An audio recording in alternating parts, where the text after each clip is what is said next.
over the last month, an indie author has had the unfortunate experience of learning that sometimes virality will bite you in the behind.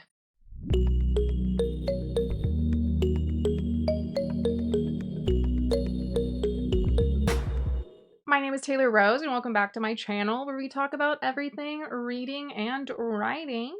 So a lot of people have been vague posting about that author who went viral and had 6,000 pre-orders. So today we're going to talk about who is it and what's going on. On June 27th, 2025, The Age of Scorpius by Audra Winter was finally published. Audra is one of the lucky few who has gone viral on TikTok for their work and was seeing great success. She frequently cites in her marketing that she has made a six-figure business from pre-orders for her book. She's hired a team of 15 plus artists from around the world. I will say I definitely agree that she has quite the eye for artists. A lot of the art that she has shared, I think, is probably some of the best that I've seen authors hire for their projects. You can see here on her TikTok shop, one of the big drivers, I think, behind her success is that she does rolling pre-orders. So currently you can see up here she has orders for September available. She already has over 2,000 sold for September. Kind of the big number she cites is 6,000, but I believe that is from like her first real round of pre-orders and not these monthly ones. So you can see she's doing pre-orders for the special edition. If you go look on her TikTok, Audra Winter Books, her first posts are from 2021, and that's when she started advertising the World of Gardian, her fantasy series, or what will be a fantasy series. And you can see, she started off pretty well. Her first few videos have 10,000 views. Obviously, this is over the last 4 years. So very quickly, she hit 3 million, 500,000. Her videos from then on started getting over 100,000 views. You can see she does a lot of vibe type posting, showing inspiration for the different parts of her world. You can see like their society is kind of divided up into areas based off your zodiac. This is a zodiac-based fantasy. The first time I saw mention of Audra in her book were her videos where she's talking about having to sign the 6,000 pre-orders and her shelves of books and stuff, which, good for her. Unfortunately, once her book finally was published in June, it opened the floodgates to a lot of negative reviews. You can see here on Threads, Corwin Michael Writes says, "There's an author on TikTok who I've been extremely jealous of because of her ability to market her book / the virality of their videos. She had 6,000 pre-orders for her book and made a lot of money doing it. Her book just released, and I thought maybe it was my jealousy coloring my view of her writing, but she now has the same number of reviews my book does. It's taken me a year and a half to get those reviews. She got hers in a day. And apparently a lot of people have not been liking the book. This isn't a threat to bash on any individual author. I'm just saying that virality and good marketing don't always equal a good book in the indie or the trad world. I just really hope that 6,000 people don't think that all indie books are going to be like that. There's already an uphill battle against the indie author stigma." Simply Be Ashley responded, "I always felt that getting to know the author helped me judge if I'd like their books more than clever marketing. And because I like the person, I'll buy and support each book. Not to say I'll love every book that way, but it's mostly to say I'm not buying anything out of hype and high expectations." Nathaniel Luscombe responds, "This is a really unfortunate situation. I was so excited for her because I do like to root for indie authors, but to see the response her book is getting makes me feel really bad for her." And I'll agree. I also feel really bad for her. Like, I can't imagine going through and having to read these comments. Because I think a big issue is that people are posting these comments on her videos, like on her page, when the unfortunate reality is like you can't get refunds for books just because you don't like them. If something's wrong with the book, or if the author did something wrong and is offering refunds. And a lot of people have been expressing disappointment with the way that Audra is actually responding to a lot of things. You can see here, Valen has commented on a video discussing the backlash for the book. "As someone she argued with, people are getting fed up because she's been incredibly hostile and defensive when many people tried to gently offer feedback. She weaponized her and her female main character being an ADHD, so autistic ADHD, lesbian, and basically accused people of that being the reason they didn't like it. She also submitted to Guinness World Records because she believes she broke a record for pre-orders on an indie debut. I tried to kindly let her know it's impossible to know that because indie sales are private record, and all she did was argue with me because if any indie sold more than her, they would have talked about it. Maybe not. She's incredibly arrogant and argumentative to people who are genuinely trying to help, so many of us don't feel bad for her anymore. She's young, but it's not an excuse to act the way she has. Yeah. And Night Books says on Threads, so there was a debut indie author who marketed the hell out of her book to the tune of like 6.5K pre-orders. A lot of readers are now extremely disappointed in the quality. But damn the marketing. Most of us struggle with marketing, so here's what she did that clearly worked. I do think a lot of this list has some good points, but some of them I don't think are actually related. Right, so Anne says the things that Audra did well. She posted consistently. She had absolutely glorious artwork, stunning jaw-dropping artwork. I agree. Stated explicitly she's anti-AI and supports artists. Fantastic. Even in her videos that aren't about her book, she still tied it in. Research for the character. I guess that's referring to like if she goes somewhere or does something that a character might be doing. But arguably, I think that's still the book content. She showed enthusiasm and delight for her world, let her passion shine. She explained world building and fun little facts about the book. And her confidence was off the chart. She touted her credentials, talked about sticking it to trad imprints. And this is where I think the list kind of goes off the rail. Arguably, she started advertising this when she was 18. So fresh out of high school. Unless she went to some sort of special high school, there weren't any. I mean, if you think her credential of starting to think about this when she was 12 means anything, if she had an English writing degree and talked about that, maybe. Maybe I missed something in her videos, but I never really saw anything that was an actual credential. And continues. Audra spoke about retaining her sub rights so she could negotiate a film deal herself, etc. I don't know what that has to do with marketing her book. If anything, that might be leaving herself open to being taken advantage of. She showed her success and let it grow on itself. Should I cap special paperback pre-orders at 4.5 or 5.5K? Yeah, it's just showing success in you selling something, but they're still pre-orders. Like, I don't know. I think that might have been her downfall since she evidently didn't actually give out samples or do ARC readers or anything. She interacted with comments and encouraged potential fans to engage. Yeah, that would help. The Book Lush says, I do think some of these tips are excellent. Still, let's not forget that the author's 22 and conventionally attractive. Trust me, this would not work with a 55-year-old author on TikTok. I definitely remember, like in the first year or two after TikTok became really big, that there was a lot of discussion about the algorithm TikTok uses being racist and specifically promoting skinny young white girls. I don't know if that's still the case or if TikTok ever came out with anything debunking this, but yeah. Shannon Land says, I used to work in public relations and I think about this type of scenario often. So many people focus on the branding and presentation of things when they don't have the skills to actually do the thing. By Christiana says, did she not do ARCs? If she did that well in pre-orders, she definitely should have hired an editor. And Night Books responds, she did not do ARCs. I think she stated she had 2 editors and once I think said one of the editors worked on the Hunger Games. From my understanding of this situation, she hired the editor from the Hunger Games to look at the first chapter or 2. I don't think that editor actually did the whole book. Unfortunately, since she has taken down the Kindle ebook, you can't go and check. And then the editors aren't even listed on the Goodreads anymore, so we don't know who. I don't know if that information is still available. So I saw this video that was talking about how the rating was going down and down. At the time, it was a 2.18 to a flat 2-star.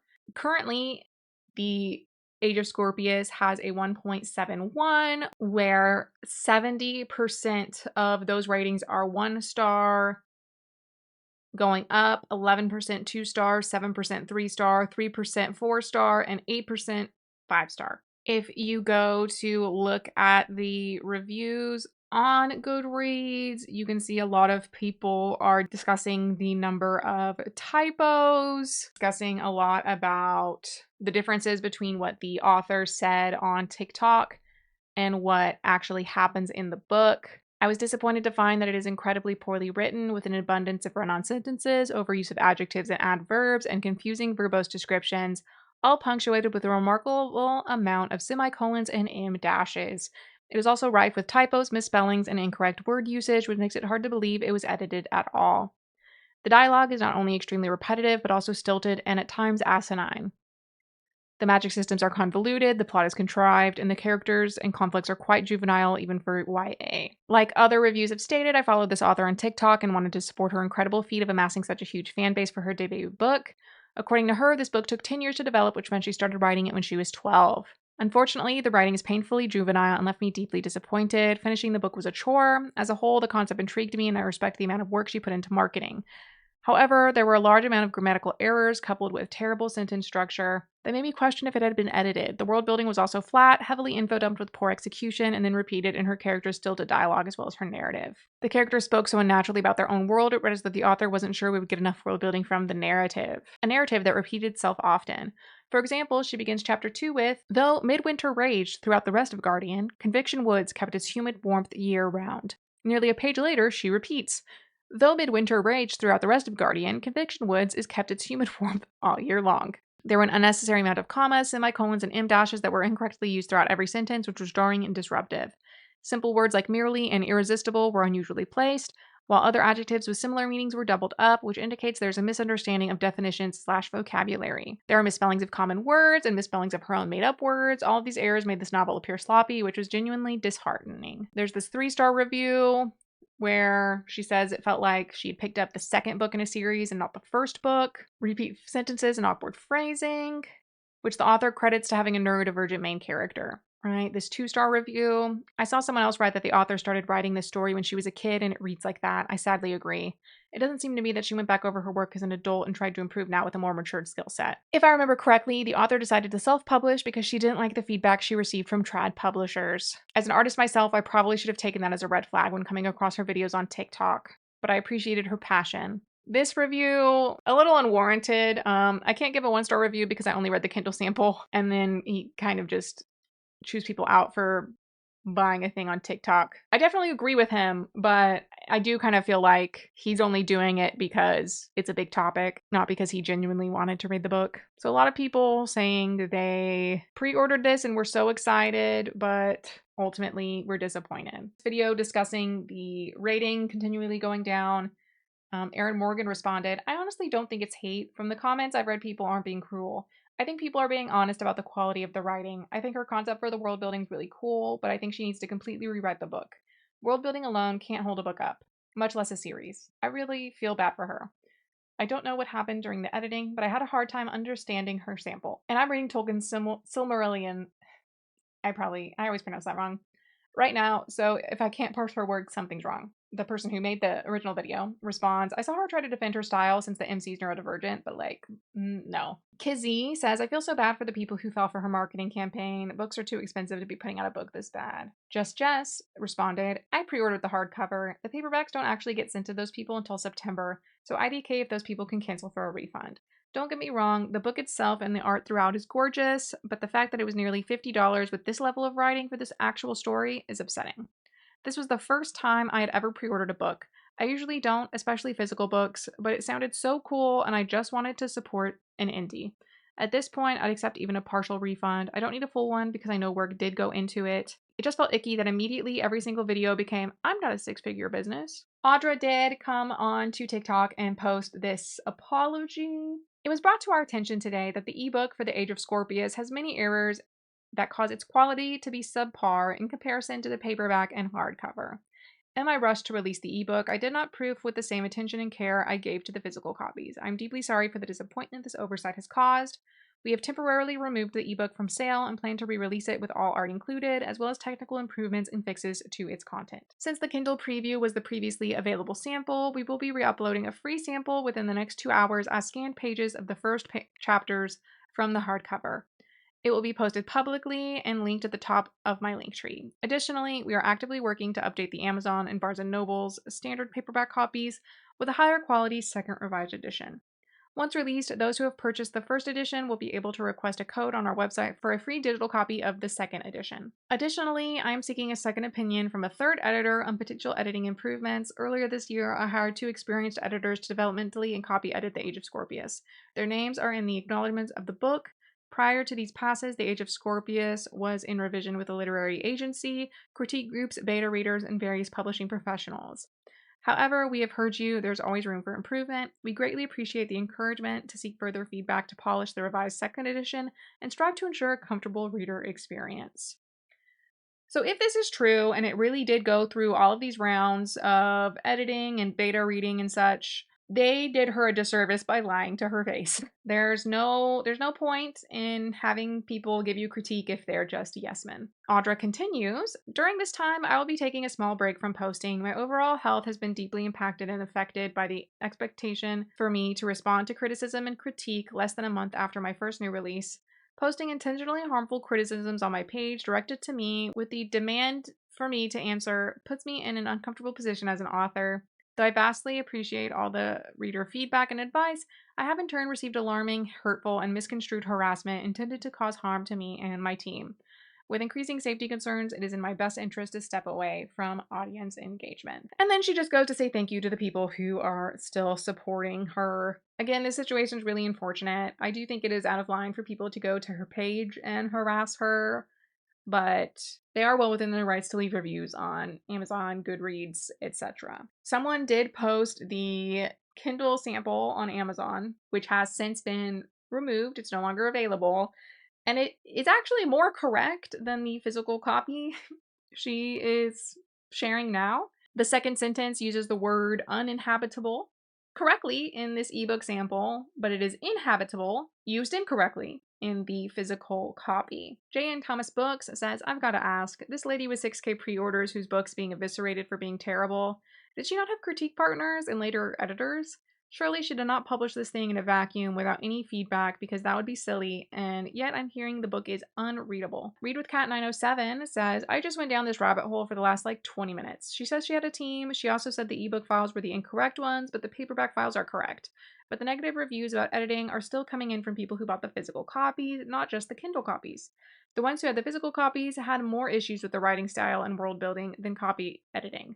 And the Kindle reviewers mention all of the above. Talave chimes in and does say, editors will give suggestions, but if an author doesn't accept them, there's nothing they can do. If that is the case, though, I wouldn't want my name connected to the book anymore. But that's just speculation. Maybe it was the author, maybe it was the editors. Author Noelle Alexandria says, one of the listed editors has only done kids' books before this.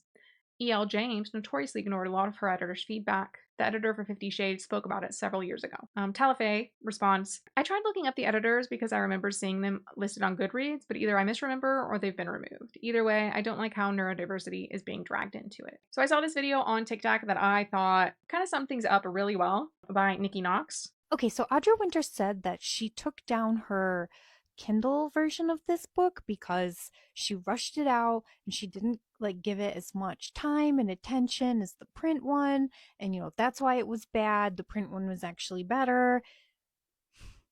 I bought it on Kindle the day it came out, and I bought the physical form, and when she said that, I was like, oh, huh.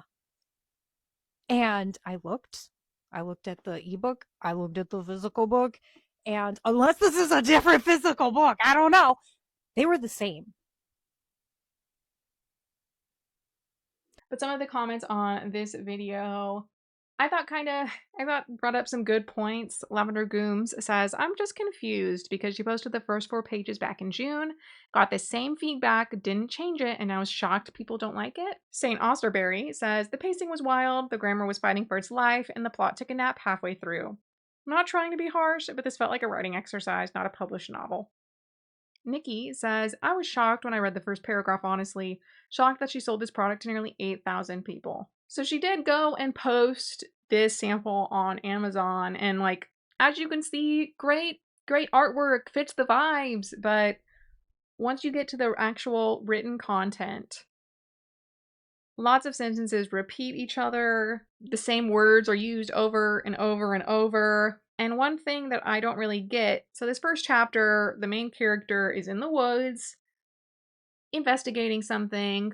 She sees two people approach the edge of the woods talking about her. One of them comes in. She rips off her necklace. The necklace turns into a sword. She threatens the woman. Then her wolf gets up, scares the lady away, and she puts the sword back into a necklace. And then that's the end of the chapter. I didn't even bother reading chapter 2, but it's out there for you to read if you'd like. I'll go ahead and link it in the description. And my biggest thing is, why did she start with that chapter? It basically spells out for you immediately in the first paragraph the whole mystery. Because the whole point is that the main character is trying to find out the truth about her world, because I guess her zodiac, the Scorpio, is supposed to be like really unemotional and stoic. So why is your opening chapter giving the answer away? I personally wouldn't think that's a good first chapter. And should start with the main character living her normal life and then slowly realizing, hey, things are weird in my world. Let me go find out the truth. Or she's already found the truth, and then you immediately jump into the repercussions of that. But this first chapter just kind of gives it away and then says, but she's still trying to find the evidence. Like, so which is it? Does she know this or does she not know this? Overall, I think this situation is just really unfortunate. If she really did have as many editors and beta readers and critique partners as she said she did, clearly she either didn't listen to them or they were just yes men. I hope that the third round of editing will get Audra where she needs to be for the second edition in order to win back some positive reviews, but as it stands, I don't really know if the series will be able to recover from this. Well, that is all I have for you today. I will see you next time.